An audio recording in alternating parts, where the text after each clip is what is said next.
제목은 에베소에서 복음을 전함입니다. 에베소에서 복음을 전함. 지금 사도 바울이 쭉 전도 여행 또 선교 여행을 쭉 다니고 있습니다. 우리가 지난주에 살펴본 대로 이 18장 22절에서 2차 선교 여행이 끝이 났고 이제 23절부터 다시 제 3차 이 선교 여행이 이제 시작이 되었습니다. 그래서 지금 사도 바울이 제 3차 전도 또는 선교 이 여행을 하면서 지금 에베소에서 복음을 전하게 되었습니다. 그런데 여기 본문 1절과 2절에 보니까 이 아볼로는 지금 고린도에 있는 동안에 바울이 윗지역을 두루 거쳐서 에베소에 내려왔습니다. 그리고 그곳에서 어떤 제자들을 만나서 물어보기를 너희가 믿을 때에 성령을 받았느냐 하고 물으니 그들이 바울에게 아니다. 우리는 성령이 계시다는 것도 듣지 못하였다 하고 대답하였습니다. 이 성령은 믿을 때에 받습니다. 믿을 때에 받아요. 이 사람들이 지금 성령에 대해서 우리는 모른다, 아니다, 모르고 있다, 들어보지도 못했다 하고 대답을 하고 있지만 그것과는 별개로 이들이 성령에 대해서 알든지 모르든지 그것과는 무관하게 예수님을 믿었으면 성령은 이미 받은 겁니다. 정확하게 말하면 성령께서 역사하시면 믿게 되는 겁니다. 그렇기 때문에 이미 믿는다 하는 것은 성령께서 역사하신 것이고 성령께서 이미 그 자와 함께 하시는 겁니다. 그래서 우리가 믿게 되는 것, 이것은 우리 사람의 공로 절대 아닌 겁니다. 사람의 공로가 단 1%도 들어갈 수 없어요. 감리교에서는 사람의 공로가 들어가지요. 하나님께서 은혜를 베풀어 주실 때 사람이 자기 의지를 가지고 믿어야 구원받는 겁니다. 믿어야. 하지만 우리 장로교 교리는 그렇지 않아요. 우리는 전적인 하나님의 주권적인 은혜 가운데 믿는 겁니다. 하나님이 은혜를 베풀어 주셔서 믿게 만들어 주시는 자만이 믿을 수 있는 겁니다. 그것이 우리가 믿는 이 칼빈주의고 또 장로교의 교리인 겁니다. 어찌됐든 인간의 공로는 이 구원에 있어서 조금도 가미될 수 없고 전적인 하나님의 이 주권적인 그 은혜 가운데 예수님을 믿는 겁니다. 물론 뭐가 됐든 성령으로 말미암아 믿게 되는 것이고 또한 믿는 자는 성령께서 그 사람 안에 딱 내주하시는 겁니다. 그런데 오늘 본문에 나오는 이 제자들은 이 사실을 지금 모르고 있습니다. 성령을 받았느냐 하는 것에 대해 모르고 있습니다. 왜 모르고 있는가? 듣지 못했기 때문입니다. 듣지 못했기 때문에. 우리는 성령이 계시다는 것도 듣지 못하였다. 못 들은 겁니다. 이걸 보니 들어야 알 수 있는 것이고 들어야 믿을 수 있는 겁니다.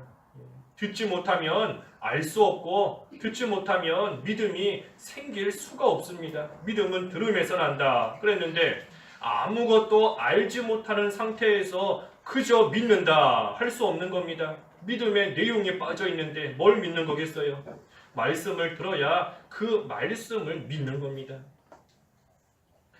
그래서 성령이 계시다는 거 듣고 배워야 성령이 정말 계시구나 하는 거 믿을 수 있는 겁니다.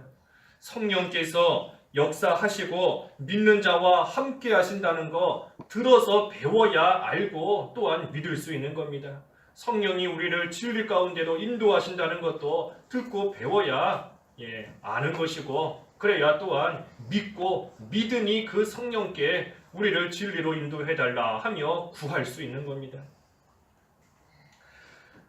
그래서 이 성령에 대해서 잘 모른다 할지라도 예수 그리스도 믿기만 하면 구원을 받습니다. 성령에 대해 잘 몰라도 예수님 믿기만 하면 구원받아요. 구원에 있어서 중요한 것은 구원에 있어서 그런 겁니다. 구원에 있어서 우리가 천국 가는 그 구원에 있어서 우리가 성령에 대해서 정확하게 모른다 할지라도 예수님을 믿기만 하면 구원을 받는다. 이 구원에 있어서 성령은 우리를 믿게 만드시는 분입니다. 우리를 믿게 만드시는 분이에요. 믿음의 내용이나 믿음의 대상이 아닌 겁니다. 우리가 구원받는 그 믿음의 내용, 그 믿음의 대상은 오직 예수 그리스도, 정확하게는 예수 그리스도의 십자가와 부활만이 우리 구원에 이르는 그 믿음의 내용이고 믿음의 대상인 겁니다. 그러니 성령에 대해서 잘 모른다 할지라도 예수님의 십자가와 부활을 믿는 자는 구원받게 되어 있는 겁니다. 예를 들면 우리가 무슨 버스를 타고 어디 목적지까지 가는데 이 움직이고 있는 이 버스가 뭐 차 종류가 뭔지 몰라도 목적지까지 가는 겁니다. 이 차를 움직이는 엔진이 뭐 어떠한 원리로 움직이고 있는지, 뭐 엔진이 어떤 건지 그런 거 몰라도 버스를 탔으니 목적지까지 무사히 가는 데에 아무 지장 없어요. 이 버스를 운전하는 기사가 어떤 사람인가, 성격이 어떤가, 고향이 어디인가 그런 거 전혀 몰라도 버스를 탄 이상 목적지까지는 가는 겁니다. 하지만 중요한 것은 이 버스가 과연 내가 원하는 목적지까지 가는 버스인가 하는 것은 알아야 돼요. 아무 버스나 타면 안 되죠. 목적지까지 나를 태워다 줄 수 있는 뭐 몇 번 버스이다 그것을 바로 알고 그 버스를 타야 목적지까지 갈 수 있는 겁니다. 그래서 우리를 목적지까지 이르게 하는 그 엔진 같은, 버스의 엔진 같은 역할이 바로 성령이 하시는 겁니다. 성령이 하시는 거예요. 하지만 우리가 이 버스가 몇 번 버스인가, 이거를 타야 목적지에 간다 하는 것을 알아야 되는 것, 그것이 바로 예수 그리스도의 십자가와 부활을 아는 겁니다. 이해가 좀 되시나요? 한번 곰곰이 기도하시면서 생각해 보세요. 뭐가 됐든 우리를 구원에 이르게 하는 그 믿음의 내용은 십자가와 부활이다 하는 겁니다. 예수 그리스도의 십자가와 부활이다. 그래서 성령께서 우리를 어떠한 방식으로 어떻게 믿게 하는지 우리 그거 몰라도 구원받을 수 있는 겁니다. 왜? 예수님의 십자가를 믿으면, 예수님의 부활을 믿기만 하면 되는 겁니다. 물론 이제는 구원을 받은 자로서, 이제는 구원받은 자로서, 이제는 신자가 된 자로서 성령께서 어떤 일을 하신다 하는 것을 우리가 알면 알수록 그 성령의 역사를 더 구하게 되어 있습니다. 성령의 역사를 더 구하는 거예요. 이제는 믿는 자로서 앞에서 증거한 대로 성령이 우리를 진리로 인도하신다 하는 것을 아는 사람은 그 성령께 그 은혜를 구하는 겁니다. 하지만 모르는 사람은 예수 믿어 구원은 받았지만 성령께서 우리를 진리로 인도하신다 하는 사실을 모르는 사람은 그 은혜를 못 구하는 겁니다. 그래서 어찌됐든 이 구원에 이르는 믿음, 이것은 하나님의 말씀을 믿어야 된다. 특별히 십자가와 부활, 그 말씀을 믿을 때에 우리는 구원받는 겁니다. 그래서 그 말씀, 그 복음, 그것을 듣고 그 말씀을 믿으면 구원받는 것인데, 특별히 그 말씀을 가지고 성령께서 역사하셔서 믿게 하는 겁니다. 성령께서 그냥 믿게 하시는 게 아니에요. 성령이 우리를 믿게 하실 때에 그 믿음의 내용이 있어야 되는 겁니다. 성령이 우리로 하여금 이거를 믿어라, 이거를 믿어라 하고 하시는데 그 이거에 해당되는 그것이 있어야 우리가 믿는 겁니다. 그것이 바로 말씀인 겁니다. 말씀. 그래서 성령께서 말씀을 통해서 우리를 믿게 하신다.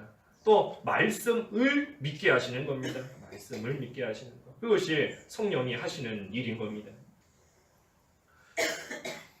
그러니 우리가 부지런히 복음을 전해야 됩니다. 다른 사람이 예수님을 믿고 구원받을 수 있게 하기 위해서는 우리가 말씀을 전해야 그 사람들이 그 말씀을 들을 때에 성령께서 역사하셔서 믿음에 이를 수 있기 때문인 겁니다. 우리는 부지런히 복음을 전해야 돼요. 복음을 전하는 자에게는 기쁨이 있다. 우리 지난 주일에도 누가복음 10장 통해서 보았는데 제자들이 기쁨으로 복음을 전하고 돌아왔다.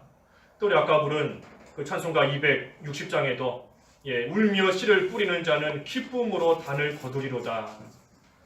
울면서 씨 뿌리는 것이 울며 힘들며 힘이 드는 어려운 그러한 일일지라도 뿌리기만 하면 반드시 기뻐하면서 단을 거두게 되는 그 때가 오게 하나님이 하신다 그랬습니다.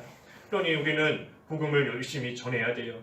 말씀을 통해 성령이 믿게 하시니 전해야 되는 것이고, 또한 그때에 우리에게도 기쁨을 주시니 또 우리는 힘써 전해야 하나님이 주시는 기쁨 누리는 겁니다. 그래서 택한 백성이다. 하나님의 택한 백성이지만 아직 복음을 전해 듣지 못해서 믿지 못하고 있는 그러한 자들에게 우리는 복음을 전해야 되는데, 그러한 자가 누구인가 하는 걸 우리는 모릅니다. 우리는 알 수가 없어요. 누가 하나님의 택한 백성인가, 누가 불택자인가, 누가 택자인지 알면 그 사람만 쫓아다니면서 하나님 말씀 전할 텐데, 누구인지를 모르니 우리는 만나는 사람마다 모두에게 복음 전해야 되는 겁니다. 그때에 하나님의 택한 사람이라면 성령이 역사하셔서 믿게 하시는 거고, 불택자라면 아무리 복음 전해도 못 믿는 겁니다. 안 믿어져요. 성령이 믿게 하시지 않으니 못 믿는 겁니다. 그래서 우리는 이 복음 전하는 생활, 복음 전하는 생활 힘써 해야 됩니다. 여기 제자들에게 성령에 대해 물었을 때 그 성령 모른다, 듣지도 못했다 그랬더니 3절에 이 바울이 그러면 너희가 무슨 세례를 받았느냐 하니 이 사람들이 요한의 세례이다 하고 말했습니다. 요한의 세례. 이 제자들은 그 아볼로를 통해서 전도받은 사람들입니다. 아볼로를 통해서 전도받은 사람이에요. 이 아볼로가 그 브리스길라와 아굴라 부부를 통해 말씀을 전해 듣기 전에는 요한의 세례까지밖에 몰랐습니다. 우리 앞에 25절에서 보았지 않습니까? 지난주에 25절 제일 끝부분에 요한의 세례만 알고 있었다. 아볼로 자신이 요한의 세례까지밖에 모르니 자기 제자들에게도 말씀을 가르치고 전해주지만 요한의 세례까지밖에 못 전한 겁니다. 그래서 이것을 봐도 우리가 믿음을 갖게 되는 거, 우리가 듣고 배우는 데까지 믿는 겁니다. 내가 아는 데까지 믿는 거예요. 내가 아는 데까지. 우리가 하나님 앞에 기도한다 할 때에도 내가 알고 있는 말씀까지만 구할 수 있는 겁니다. 내가 모르는 말씀을 가지고 하나님 앞에 이 말씀대로 이루어달라 하고 구하지 못하잖아요. 왜? 말 그대로 모르니까 못 구하는 겁니다. 구하면 하나님이 주신다 그랬는데 모르니까 못 구하는 거예요. 믿음도 마찬가지인 겁니다. 아는 데까지, 배우는 데까지 믿는 겁니다. 거기까지. 신천지 같은 경우도 본인들이 배운 데까지 아는 거예요. 배운 데까지 아는 겁니다. 신천지도. 예전에 무슨 뭘 보니까 신천지에서 어떤 강사가 사람들 모아놓고 강의를 하더라고요. 근데 강의를 하면서 성경에 나오는 그룹 있지 않습니까? 그룹이 뭐지요? 그룹? 그렇죠. 천사지 않습니까? 천사. 그룹이 천사예요. 케노프라는 이름인데 그거를 한국말로 이렇게 번역하면서 그룹이라고 번역을 해서 한 겁니다. 근데 그 그룹을 영어에 나오는 이 단체 그룹 그걸로 가르치더라고요. 그러니까 이제 영상을 찍은 사람이 원래 신학 공부를 했던 분인데 이제 가서 마음먹고 간 거예요. 찍으려고. 그래서 아니 여기서 말하는 그룹이 그 영어에 말하는 그 그룹이냐 그랬더니 그렇다고 하니까 뭐 얼마나 창피해요. 모르니까 망신당하는 겁니다. 그래서 뭐가 됐든 배우는 데까지 아는 거예요. 배우는 데까지. 이단도 참 어떻게 보면 불쌍한 겁니다. 왜? 그렇게 배웠기 때문에 거기까지만 아는 겁니다. 거기까지만. 그렇기 때문에 우리가 참으로 불쌍히 여기면서 예수 그리스도의 참된 복음 전해줘야 되는 겁니다. 알려줘야 되고. 알려줘야 되고. 하지만 우리 전에도 말씀드렸지만 그렇다고 해서 성경 공부 따라가면 안 됩니다. 성경 공부 따라가면 안 돼요. 뭐가 됐든 성경 공부는 교회 안에서 교회 안에서만 해야 됩니다. 교회 안에서. 아무리 바깥에서 뭐 잘 가르치는 분이 있다. 성경을 잘 해석해 주는 분이 있다. 아무리 훌륭한 분이 있다라고 해도 나가면 안 되는 겁니다. 나가면 안 돼요. 어떻게 하든 성경 배우는 거는 교회 안에서만, 교회 안에서만 해야 됩니다. 어찌됐든 우리가 이 믿음이 자라나기 위해서는 부지런히 듣고 배워야 됩니다. 하나님 앞에 믿음이 자라나게 해주십시오. 또 믿음을 주십시오 하면서 가만히 있는다고 해서 믿음이 저절로 자라나는 거 아닙니다. 아니에요.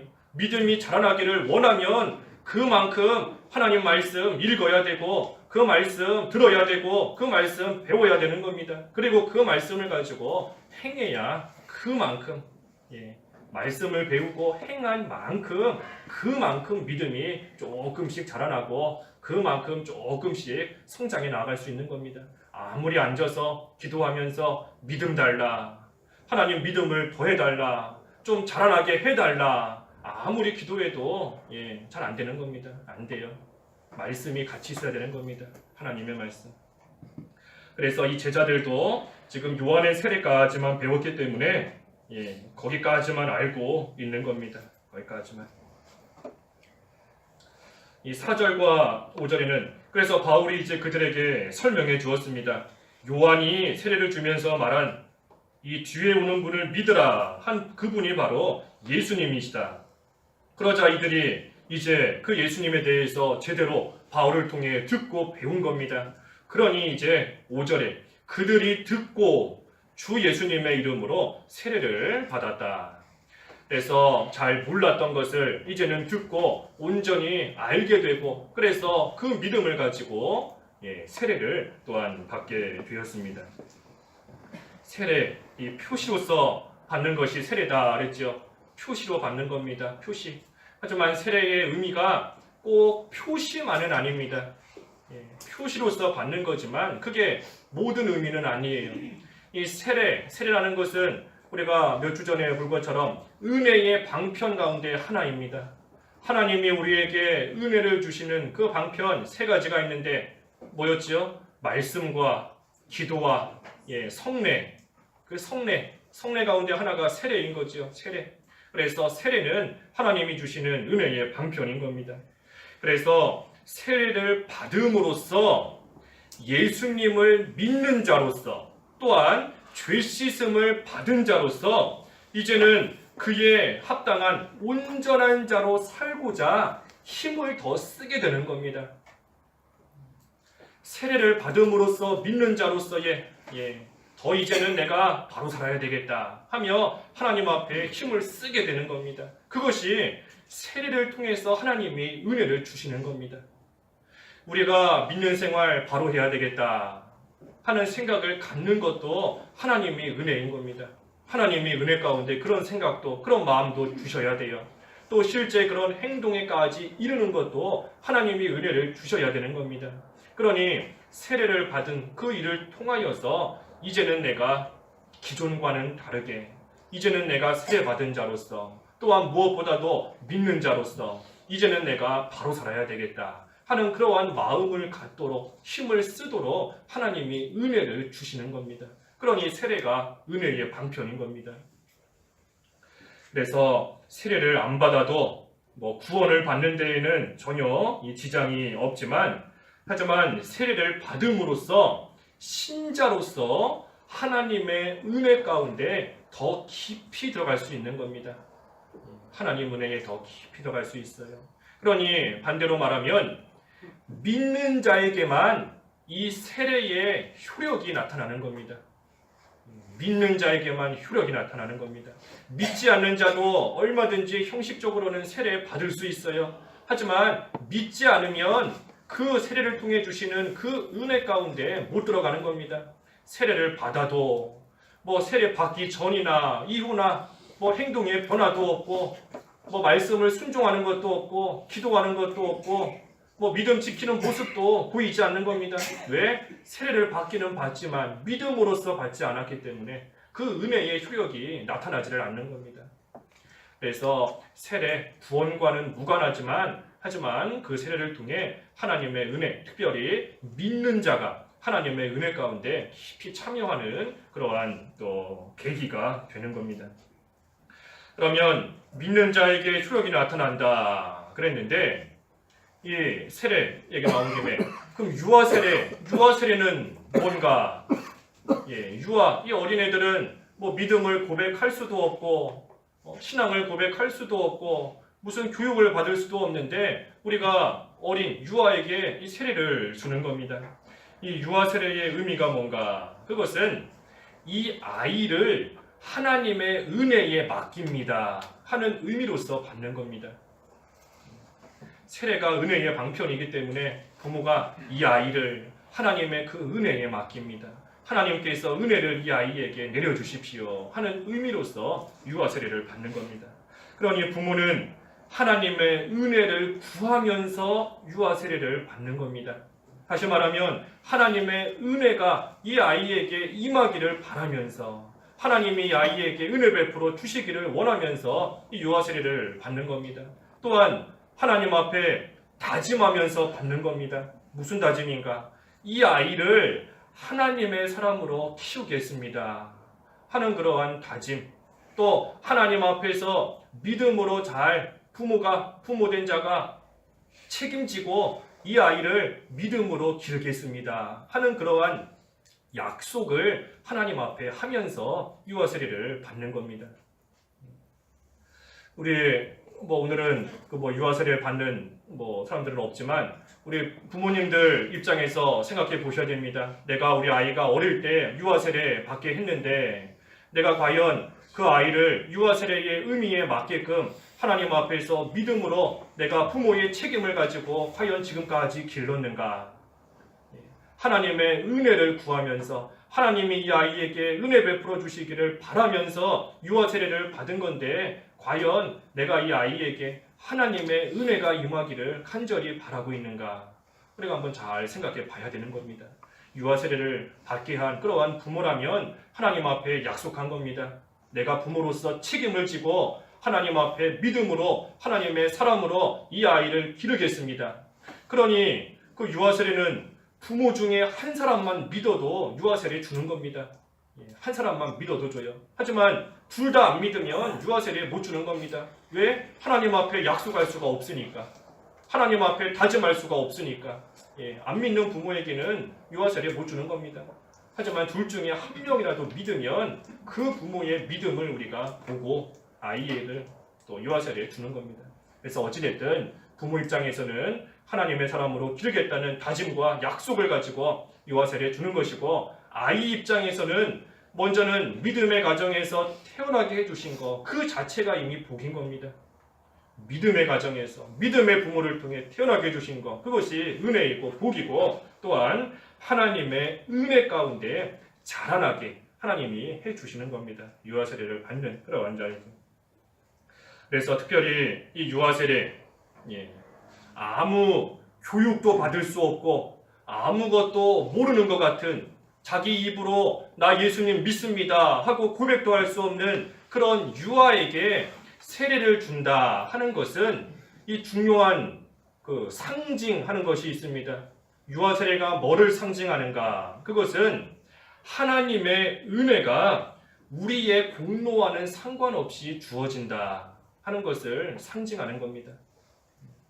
그 유아, 그 어린아이가 입으로 아무것도 못하지만 하나님의 은혜가 그 아이의 아무 공로와 상관없이 그저 은혜가 주어지는 겁니다. 그것을 통해서 하나님의 크신 은혜가 우리에게 내가 뭔가 하나님 앞에 잘하는 거 없음에도 불구하고 거저 나에게 주어진다는 그것을 또한 이 유아 세례가 상징하는 겁니다. 그래서 어찌됐든 이 세례는 표시이지만 또 한편으로는 하나님의 은혜가 우리에게 임하는 그러한 방법, 수단이고 또 방편인 겁니다. 그래서 이들이 예수님에 대해 제대로 배우고 알고 믿고 세례를 받았습니다. 그리고 나서 6절과 7절에 보니 바울이 그들에게 안수했다. 안수하니 성령께서 그들 위에 임하시어 그들이 방언으로 말하고 예언도 하였다. 이 6절의 말씀은 우리가 좀 분명히 알아야 됩니다. 이거 잘 오해하면 안수해야지만 성령이 임하고 또 성령이 임해야지만 방언과 예언한다는 그러한 또 말씀으로 잘못 쓰일 수 있습니다. 하지만 전혀 그런 뜻 아닙니다. 아니에요. 여기 바울이 그들에게 안수했다. 여기서 안수는 이 사도 시대에 하나님께서 특별히 역사하신 그러한 일입니다. 여기서 말하는 안수는 오늘날 하는 목사 세울 때나 장로 세울 때 안수하는 그런 안수가 아니에요. 그러고 하는 다른 안수인 겁니다. 여기서의 안수, 이것은 그저 이 사도 시대에 특별히 하나님께서 더욱더 역사하셨던 은혜를 주시던 그러한 하나의 방편인 겁니다. 물론 오늘날 우리가 안수 받아야지만 은혜를 받고 복 받는다는 거 아닙니다. 안수 받아야지만 복을 받는다. 안수 받아야지만 은혜 받는다. 오늘날 그렇지 않아요. 오늘날은 앞에서 계속 증거한 대로 은혜의 방편을 통해 은혜 받는 겁니다. 말씀을 통해, 기도를 통해, 성례를 통해 은혜 받는 것이지, 안수 안 받았다고 해서 복 못 받는다, 은혜 못 받는다 하는 그런 거 결코 아닌 겁니다. 하지만 물론 하나님께서 오늘날도 예외적으로 특별히 이 안수를 통해 역사하시는 경우가 있다는 것도 우리가 완전히 무시할 수는 없습니다. 무시할 수는 없어요. 하지만 하나님께서 분명한 것은 이것은 특별한 경우고, 일반적인 것은 이 은혜의 방편을 통해 우리에게 은혜 주시니, 오늘날 우리는 안수 받기를 사모하는 게 아니라 말씀을 통해 은혜 받기를 사모하고, 기도하며 은혜 받기를 사모하고, 성례에 참여함으로 은혜 받기를 사모하는 그러한 생활이 돼야 되는 겁니다. 믿는 생활 제대로 하나도 안 하고, 성경 말씀 일주일 동안 한 장도 안 읽고, 기도도 일주일 통틀어서 1시간도 안 하고, 성찬식도 대충 참여하고, 그러면서 교역자를 통해 안수 받으면 복 받는 줄로 여겨서 그것만 생각하고 그것만 바라고 나아가는 거 다 잘못인 겁니다. 잘못이에요. 그래서 오늘날은 하나님께서 은혜의 방편을 통해 은혜 주시니 우리는 그것을 사모하는 겁니다. 또 여기 성령이 위에 임하셔서 방언과 예언을 했다. 이 방언과 예언, 이거 성령의 은사 가운데 하나이지요. 성령의 은사 가운데 하나입니다. 하지만 방언해야지만 성령 받은 거 아닙니다. 방언해야지만 성령 받는 거 아닙니다. 성령을 받았어도, 다시 말하면 믿어도 방언 못할 수 있습니다. 여기 본문에도 이 에베소에 있는 성도들이 모두가 다 방언한 게 아닙니다. 여기 7절에 보니까 그 사람은 모두 12명쯤 되었다. 에베소에 있는 수많은 성도들 가운데 한 12명쯤 되는 그 정도의 사람들만 방언을 하고 그 정도의 사람들만 예언을 한 겁니다. 그러면 나머지 사람들은 성령 못 받은 건가요? 그렇지 않은 겁니다. 그 가운데 방언의 은사를 받은 자만이 방언하는 거고, 예언의 은사 받은 자는 예언하는 것이고, 병 고치는 은사 받은 자는 병 고치고 하는 것이지, 이 방언만이 꼭 성령을 받은 증거가 된다는 거, 그것은 결코 아닌 겁니다. 하지만 우리 성경에 보면 방언하기를 힘쓰라 하는 성경 말씀이 나옵니다. 고린도전서 14장 5절 한번 보시죠. 고린도전서 14장 5절, 14장 5절에 나는 너희가 다 방언으로 말하기를 원하지만 그보다도 예언하기를 더욱 원한다 그랬습니다. 예언하기를 더 원하지만 방언으로 말하기를 원한다. 방언으로 말하는 것도 원한다 그랬습니다. 여기서 말하는 방언이 뭔가? 우리 이 고린도전서 14장 5절은 마가복음 16장 17절과 같이 봐야 됩니다. 이렇게 옆에다가 표시해 두세요. 같이 봐야 돼요. 마가복음 16장 17절 17절과 같이 봐야 됩니다. 16장 17절에 보면 믿는 자들에게는 이런 표적들이 따를 것이니 그들이 내 이름으로 악령을 쫓아내며 새 방언을 말하며, 새 방언. 아까 고린도전서 14장의 5절에 나오는 그 방언은 그냥 일반적인 그런 방언이 아니라 새 방언을 말하는 겁니다. 새 방언. 그러면 새 방언이 뭔가? 이 새 방언이 바로 하나님의 말씀, 그 성경 말씀을 성령으로서 깨달아서 하는 말이 새 방언인 겁니다. 우리가 입으로 성경 말씀을 말하는데 특별히 성령을 통해서 깨달은 그 하나님의 말씀을 우리가 입으로 말하는 것, 그것이 바로 새 방언인 겁니다. 새 노래도 똑같지 않습니까? 새 노래. 하나님의 은혜를 깨닫고 성령께서 은혜를 깨닫게 하셔서 우리의 입으로 우리의 영이 새롭게 되어서 부르는 노래가 새 노래지 않습니까? 새 노래. 새 방언 마찬가지인 겁니다. 성경 말씀을 새롭게 깨달아서 성령으로 말미암아 깨달아서 하는 말, 그것이 바로 새 방언인 겁니다. 그러니 방언으로 말하기를 원한다 하는 것은 성령으로 말미암아 성경 말씀 잘 깨닫고 하나님의 말씀을 잘 배우고 깨달아서 그 성경 말씀을 다른 사람들에게 말해주기를 원한다 하는 겁니다. 성경 말씀 말해주라는 거예요. 예언도 마찬가지 않습니까? 예언이 성경 말씀이 예언이지 않습니까? 성경 말씀이 예언이에요. 무슨 무당이나 점쟁이가 예언하는 게 예언이 아니라 성경 말씀이 예언인 겁니다. 왜? 성경 말씀대로 이루어지기 때문에, 하나님의 말씀대로 모든 것이 이루어지기 때문에 성경이 예언인 겁니다. 그러니 방언과 예언하기를 원한다 하는 것은 성경 말씀 부지런히 다른 사람들에게 말해주라는 겁니다. 하나님 말씀 잘 배워서 깨달은 거, 남들이 아직 모르는 거, 그러한 것들을 잘 말해주고 전해주기를 원한다 하는 겁니다. 그래서 다시 본문 돌아와서 여기 6절 말씀은 그들에게 안수하니 성령께서 임하셨다. 안수하니 성령이 임하는 것은 아닙니다. 왜? 믿으면 임하기 때문에 믿음으로써 임하는 것이고, 여기에 안수하니 성령이 임했다 하는 것은 그 성령의 은사, 특별히 방언하거나 예언하는 그러한 은사가 하나님의 은혜 가운데 또 이렇게 또 받게 되었다 하는 그러한 뜻으로서 우리가 이해하면 되는 겁니다. 그래서 8절에서 9절까지는 이제 그 후에 바울이 회당에 들어가서 석 달 동안 담대하게 하나님 나라에 관한 것들을 강론하며 설득하며 말했습니다. 하지만 9절에 그들 중 어떤 이들이 마음이 굳어져서 순종하지 않고 군중 앞에서 그 돌을 비방하며 나아갔습니다. 오랜 시간 동안, 석 달 동안 담대하게 하나님의 나라에 관한 것을 말해주었지만 그들의 마음이 굳어져 있으니 그 말씀을 믿지를 않고 받아들이지를 않는 겁니다. 마음이 굳어져 있는 게 문제인 겁니다. 마음이 굳어져 있는 것. 마음이 굳어져 있으면 아무리 하나님의 말씀을 들어도 받아들이지 않아요. 믿는 것은커녕 귀등으로도 안 듣는 겁니다. 마음이 굳어져 있기 때문에. 그러니 성령께서 그 마음을 녹여주셔서 그 마음밭을 좋게 만들어 주셔야 하나님의 말씀의 씨가 심겨질 수 있습니다. 그러니 우리 자신을 이렇게 볼 때 참으로 하나님께서, 특별히 성령께서 우리 마음을 주장하셔서 하나님의 말씀이 우리 속에 심겨지게끔 해주신 것, 그것이 은혜지 않습니까?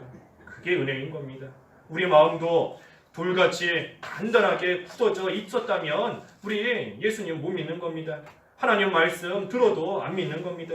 하지만 성령께서 우리에게 역사하셨기 때문에, 우리 마음을 녹여주셨기 때문에 우리는 예수님 믿고 하나님 말씀을 믿으며 나아가게 된 겁니다. 그러니 우리가 그것을 생각할 때 하나님 앞에 늘 감사해야 됩니다. 감사해야 돼요. 돌 같은 내 마음 녹여주신 거, 하나님 말씀의 씨가 내 마음속에 심겨지게 해주신 거, 우리가 그것을 감사해야 되는 겁니다.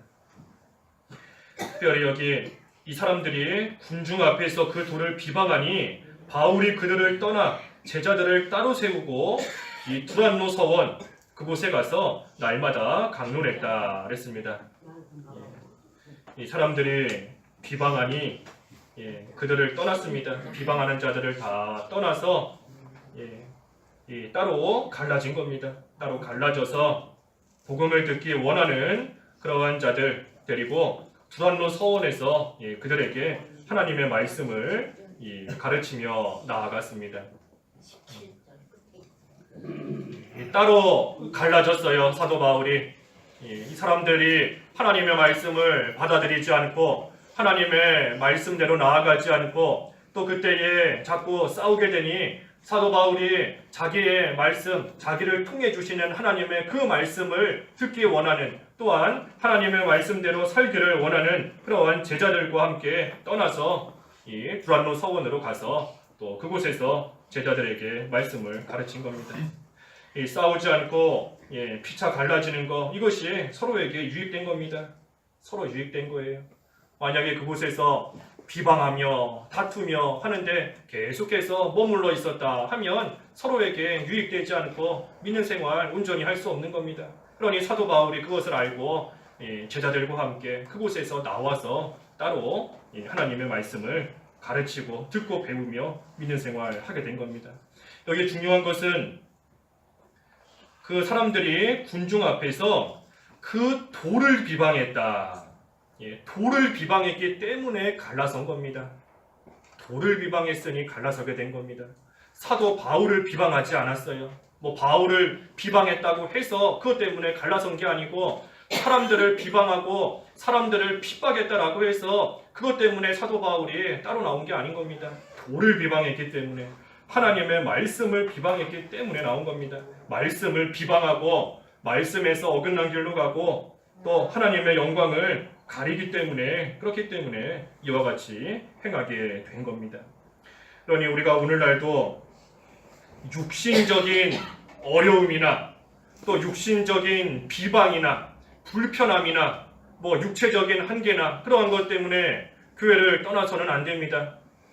그러한 걸로 교회를 떠나거나 그러한 것 때문에 갈라서면은 안 되는 겁니다. 그것이 아니라 말씀에 어긋나지 않는 이상은, 하나님의 도를 비방하고 하나님의 말씀에서 어긋나지 않는 이상은 또 우리가 함께 가는 겁니다. 오늘 새벽에도 시편 119편 173절 말씀에서 하나님의 말씀을 택하라, 하나님의 말씀을 택해야 된다 그랬지 않습니까? 하나님의 말씀을 택해야 돼요. 육신적인 어려움과 하나님의 말씀 가운데 말씀을 택해야 되는 겁니다. 사람들이 비방하고 핍박할지라도 하나님의 말씀을 택해야 되는 겁니다. 그러기만 하면 어떻게 된다 그랬죠? 주님의 손이 도와주신다. 119편 173절에 그랬습니다. 주님의 손이 도와주신다 그랬어요. 항상 하나님 말씀 편에 서서 말씀을 택하고 나아가면 주님의 손이 그러한 자 반드시 도와주시는 겁니다. 그래서 마지막 10절에 이제 두란노 서원으로 가서 그곳에서 2년 동안 날마다 성경을 강론했더니 아시아에 사는 자들이 유대인이나 헬라인이나 다 주님의 말씀을 들었다. 사도 바울이 2년 동안 날마다 성경을 가르쳤습니다. 날마다 2년 동안 날마다 성경을 가르쳤다. 이 가르치는 바울도 대단하지만 하지만 매일같이 나와서 하나님 말씀을 듣고 배우는 이러한 이 유대인이나 헬라인들, 이러한 사람들의 믿음도 대단한 것이고 참으로 귀한 겁니다. 그래서 말씀을 듣고 배우고 또 그 말씀을 늘 사모하는 그러한 자들이 있고, 또 그때 바울은 힘들고 지쳐도 그들에게 날마다 하나님 말씀을 가르치고 또 가르치려고 힘을 쓰고, 그러니 하나님께서 이 에베소 교회에 은혜를 베풀어 주시는 겁니다. 은혜를 주시는 거예요. 사모하면서 힘을 쓸 때에 전하는 자나 듣는 자나 모두에게 하나님의 은혜가 임하는 겁니다. 사모하는 자예요. 이 에베소 교회가 이러한 큰 은혜를 받고 하나님 앞에 그 은혜 가운데 하나님을 사랑하며 나아가는 귀한 교회로 또 세워지게 된 겁니다. 하지만 우리가 요한계시록 가서 보면 에베소 교회가 나중에는 처음 사랑을 잃어버렸다. 처음 사랑을 잃어버렸기 때문에 또한 책망을 받게 됩니다. 하지만 반대로 말하면 그 처음 사랑을 가졌을 그때에 얼마나 뜨겁게 하나님을 사랑했는지, 얼마나 열정적으로 믿는 생활을 했는지, 하나님 말씀을 사모했는지, 2년 동안 날마다 나와서 하나님 말씀을 듣고 배운 만큼 사모하며 사랑하며 나아갔던 그러한 교회, 그러한 또한 성도들이었던 겁니다. 그래서 우리 교회도 이러한 에베소 교회처럼 늘 하나님 말씀을 사모하고 하나님 말씀을 그대로 잘 받고 행하는 그러한 교회가 되면 참으로 하나님의 은혜가 임하는 교회로 세워지게 되는 겁니다. 우리 교회 목표. 우리가 연초에는 목표 가지고 그 대표기도 하실 때도 많이들 하시더니 이제 연말이 서서히 다가오니까 다 잊으셨는지 우리 세 가지 목표가 뭐였죠? 진리의 빛인데 어떤 진리의 빛이죠? 하나님 말씀을 잘 받고 그대로 행하여서 진리의 빛을 발하는 교회. 지금 에베소 교회가 다 그런 교회인 겁니다. 현재의 모습이. 또 어떤 교회죠? 우리 기도에 전념하여 구원의 빛을 발하는 교회. 그리고 세 번째, 기쁨과 순전한 마음으로 서로 봉사하고 교제해서 사랑의 빛을 발하는 교회. 그래서 우리가 에베소 교회에 오늘 좋은 모습을 봤는데 이러한 모습을 우리가 본받아서 우리 광원교회도 이러한 모습으로 잘 세워지고 특별히 은혜의 방편인 하나님의 말씀을 통해서 우리가 은혜 받고 그 말씀을 늘 사모할 수 있는 교회. 그래서 날마다 믿음이 자라나고 하나님 나라가 확장되어져 나아가는 일에 귀하게 쓰임받는 우리 자신과 또 우리 교회가 되어야 되겠습니다. 기도하겠습니다.